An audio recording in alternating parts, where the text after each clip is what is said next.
যে বইমেলায় যে নারীদের স্বাস্থ্য সুরক্ষার যে পণ্য সেগুলা নিয়ে কিন্তু একটা মানে অনেক হইচই একটা হয়ে গেছে। দ্যাট মিনস আমাদের স্যানিটারি ন্যাপকিন নিয়ে, তো সেইগুলা কিন্তু আমাদের এগুলা নিয়ে কিন্তু এই টাইমে আসলে এরকম হওয়াটা উচিত না, তারপরেও হয়েছে এবং পরে হয়তো সেটার একটা সুন্দর সমাধানও হয়েছে।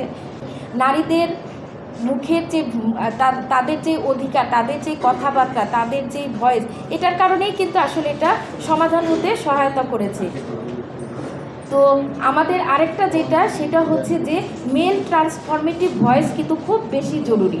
কেন আমরা শুধু নারীরাই আমাদের কথা বলবো, আমাদের সাথে কেন পুরুষরা আমাদের পক্ষে কেন কথা বলবে না? তারা কি পুরুষেরা কি আমাদের বাবা, আমাদের ভাই? তারা কি না? তারা কি আমাদের পক্ষে কথা বলতে পারে না? আমাদের অধিকারগুলো নিয়ে কথা বলতে পারে না?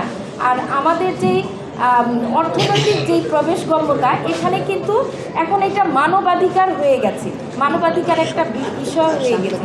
তো সেই জিনিসগুলোর মধ্যে সেটা কিন্তু আমাদের সবাইকেই সেটার জন্য জোরালো বক্তব্য রাখতে হবে এবং আমাদের সেই সুযোগটা আমরা আমাদের মেধা, আমাদের যোগ্যতা দিয়ে আমরা আমাদের অধিকারকে প্রতিষ্ঠিত করব।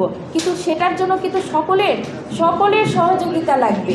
যেমন সাংবাদিক ভাই বোনেরা যারা আছেন এবং সমাজে যারা আমাদের সামাজিক, আমাদের পরিবার, সবাইকে কিন্তু এগিয়ে আসতে হবে। শুধুমাত্র আমরা নিজেরা কথা বলবো, আমরাই আমাদের অধিকার নিয়ে কথা বলবো, এমনটা কেন হবে?